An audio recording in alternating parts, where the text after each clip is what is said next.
Labadiena, turim eilinę Python kalbos pamokėlę ir šiandien panagrinėsim, kaip naudotis loginiam operacijom, kurios vadinasi AND, OR ir NOT.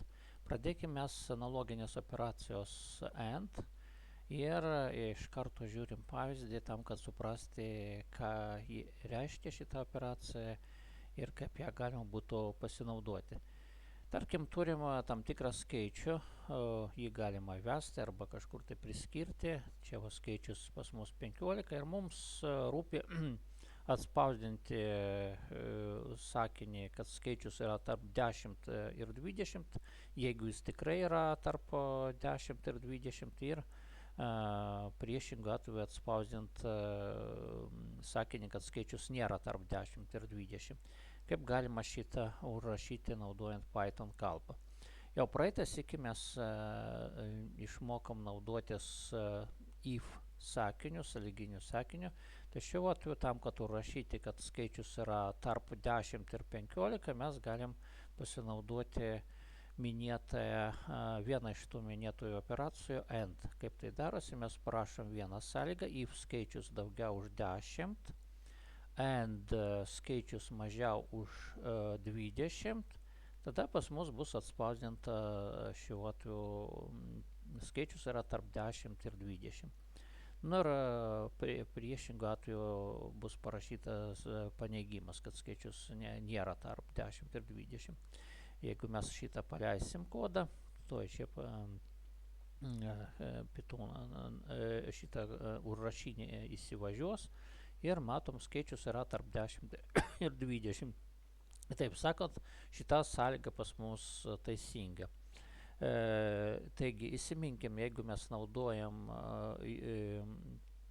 AND operaciją, tai pas mus joje turi būti bent dvi sąlygos. Ir abidvi sąlygos turi būti teisingos, kad visa sąlyga pas mus būtų teisinga. Taip. Dar vienas pavyzdys. Čia pas mus simuliuojama slaptažodžio ir vardo įvedimas. Ir tarkim, pas mus yra tam tikras vartotojo vardas, yra tam tikras slaptažodis ir mes tikrinam jo vardą ir slaptažodį. Tarkim, vardas turi būti vardenis ir slaptažodis turi būti štai šitas, kaip čia parašytas. Tada mes galim parašyti, kad vartotojas sėkmingai prisijungia. Turbūt supranta, kad čia gali būti tam tikros didesnės programėlės, žymiai didesnio kodo dalys, o štai toks patikrinimas. Pabandom šitą paleisti, taip įveskim vardą vardenis, taip, vardenis, paskui įveskim kodą 1, 2, 3 A didžioji B, C žvaigždutė, taip. Ir, matom, kad mums parašė prisijungimas sėkmingas. Dabar, jeigu mes bent vienoj vietoj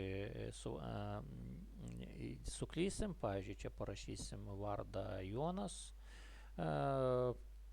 koks nors, o slaptažodį įvesim vis dėlto teisingai, 1, 2, 3 A, B, C žvaigždutė, tai mums parašys, kad neteisingas arba vartotojo vardas, arba slaptažodis. Taigi, apibendrinant, ką galim pasakyti, kad loginė operacija AND galim naudoti tada, kai turim patikrinti, kad visos sąlygos, šiuo atveju mes nagrinėjom, pavyzdžiui, kad buvo dvi sąlygos yra teisingos. Yra dar viena loginė operacija, ji vadinasi OR. Ji būna naudojama tada, kai reikia patikrinti, kad ar bent viena sąlyga yra teisinga.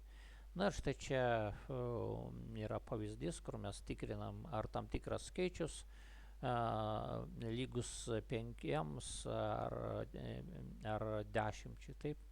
Tarkim, skaičius yra 7, čia bus tikrinama if skaičius sutampa su 5 arba skaičius sutampa su 10, tai pas mus tada turėtų parašyti, kad skaičius yra 5 arba 10. Priešingų atveju jie parašys nei 5, nei 10. Turbūt suprantam, kad šiuo atveju išves skaičius nėra lygus nei 5, nei 10 ir mes įsitikinam, kad šiuo atveju sąlyga nesuveikia, todėl kad nei viena iš šitų sąlygų buvo neteisingi. Dabar jeigu aš čia pakeisiu ir parašysiu, pavyzdžiui, šitoje vietoje 10 ir dar kartą paleisiu, matot, šiuo atveju sąlyga buvo teisinga. Dar vienas pavyzdys labai panašus kaip prieš tai buvo, tarsi mes darom tam tikrą prisijungimą ir turim įrašyti vartotojo rolę čia tam tikroj programėlėj. Ir pavyzdžiui, jeigu vartotojo rolė tapo moderatorius ir mes tikrinam, ar vartotojo rolė yra moderatorius ar administratorius, tai galim parašyti, kad vartotojas turi specialias teisės. Taip, priešingą atveju parašom, kad vartotojas neturi specialių teisių.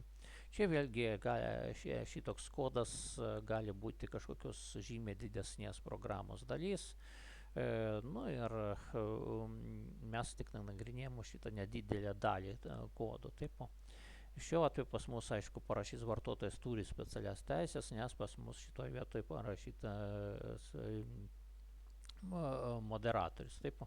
Jeigu ten vartotojo rolė būtų koks nors svečias, taip, jeigu būtų svečias, taip, tai aišku pas mus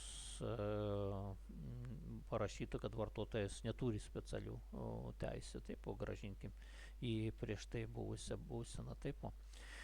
Gerai, ir paskutinė loginė operacija not, jai užtenka vienos sąlygos, jeigu or ir and, tai reikalauja bent 2 sąlygų ir mes jas tikrinam ir pasižiūrim, ar bent viena teisinga. Tai šiuo atveju loginė operacija not žymiai paprastesnė, mes tiesiog patikrinam, ar kažkokia sąlyga yra neteisinga. Taip, jeigu čia pas mus sąlyga neteisinga, tai jos paneigimas not būtent tai reiškia paneigimas, turėtų būti teisinga. Taip. Ir čia pas mus yra skaičius 7, šitą sąlygą, ar skaičius sutampa su 5, duos mums melą, false, bet jeigu skaičiuosim, kiek bus not false, tai tada sąlyga bus patenkinta ir mes galim parašyti skaičius nėra 5, taip, nėra lygus 5.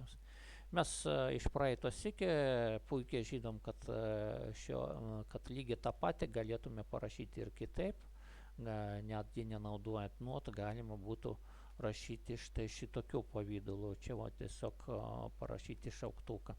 Čia irgi būtų lygiai tas pats veikimas. Bet kartais priklausomai nuo konteksto žymiai patogiau parašyti būtent not ir paneigti atitinkamą sąlygą. Tai viskas labai priklauso nuo sprendžiamo uždavinio ir nuo mūsų sprendimo idėjos. Taip. Ir dar vienas pavyzdys, čia vėl susietas su kažkokios sistemos programavimo, tam tikros programėlės, tarkime, mes žiūrim, kokie vartotojai yra prisijungę, yra kintamasis prisijungęs ir čia pas mus jis priskirtas false.